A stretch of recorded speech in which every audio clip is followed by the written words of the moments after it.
لیکن تمہاری بدبختی نے تمہارا ساتھ پھر نہیں چھوڑا، تمہاری قسمت نے تمہارا ساتھ نہیں دیا، بدبختی نے ساتھ نہیں چھوڑا کہ تم نے لکھ دیا کہ حسین کے قاتل جو تھے وہ عمر ابن سعد تھا، وہ حسین بن نمیر تھا، وہ محمد بن اشعث تھا۔ جب تم نے نام لکھ دیے تو اب بتانا تو پڑے گا نا کہ عمر ابن سعد کس کا بیٹا تھا؟ یہ سعد بن ابی وقاص کا بیٹا تھا، وہ سعد بن ابی وقاص جسے آپ نے اشرا مبشرہ میں شامل کیا ہے۔ امام حسین کے قاتلوں میں محمد بن اشعث کھڑا ہے، آپ کو بتانا پڑے گا یہ پہلے خلیفہ کا بھانجا ہے۔ قاتلوں کے شجرے ہم تمہارے گھر سے نکالیں گے۔ جس نے حکم دیا وہ معاویہ کا بیٹا، جو لشکر لے کے گیا، اور جس نے سب سے زیادہ ملعونیت کی تھی ابن زیاد ملعون نے۔ میں بڑی ایک جلدی میں نے کہا کہ پہلی مجلس میں کہا تھا کہ ان کے کردار اتنے گندے ہوں گے کہ مجھے منبر کا ادب ملحوظ خاطر رہے گا کہ میں کیسے پڑھوں۔ جو زیاد جس کا یہ بیٹا ہے نا، عبید اللہ اس کا نام ہے، اس کو ابن زیاد کے نام سے مشہور جان بوجھ کے کیا گیا تھا۔ یہ جو زیاد ہے نا، زیاد باپ کے نام سے مشہور نہیں تھا، اس کو زیاد ابن سمیہ کہتے تھے ماں کے نام سے، کیونکہ باپ کے نام کا کسی کو نہیں پتا تھا۔ یہ تاریخی حقائق ہیں، باپ کے نام کا کسی کو نہیں پتا تھا، ماں کے نام سے عرب میں مشہور کر دیا گیا تھا، بڑا ملعون۔ اور یہ بات ذہن میں رکھیے گا، امام کا قاتل حرامی ضرور ہوتا ہے،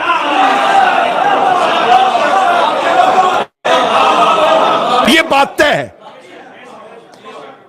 معصوم کا قاتل حلالی نہیں ہو سکتا۔ یہ ماں کے نام سے مشہور تھا انتہائی بد فطرت، بد خصلت، بد کردار، بد مزاج۔ آخر حاکم شام کو کسی نے بتایا تھا کہ تو نے عمر بن عاص جیسے بندے اکٹھے کیے ہوئے ہیں، اگر تو زیاد کو بلا لینا تو وہ تیرا پورا ساتھ دے گا، لیکن وہ اپنی اکڑ میں تھا، وہ حاکم شام کو ماننے کے لیے تیار نہیں تھا۔ اس نے مغیرہ ابن شعبہ کو یہ سازش دے کے بھیجا، اس نے کہا تو زیاد کو تیار کر کے کسی طریقے سے میرے پاس لے کے آ۔ جب اس نے زیاد کو لے کے آیا کہ تجھے حاکم شام ملنا چاہتا ہے، اس نے اپنے دربار میں بڑی تقریب کا انعقاد کیا۔ لوگوں نے کہا آج کیوں؟ کہنے لگا آج میرا ایک بچھڑا ہوا بھائی مل گیا۔ جب یہ دربار میں پہنچا تو لوگوں نے کہا کہ تو حاکم شام کا بھائی ہے؟ اس نے کہا نہیں، میں تو اس کا بھائی نہیں۔ اس نے 4 لوگوں سے دربار میں گواہی لی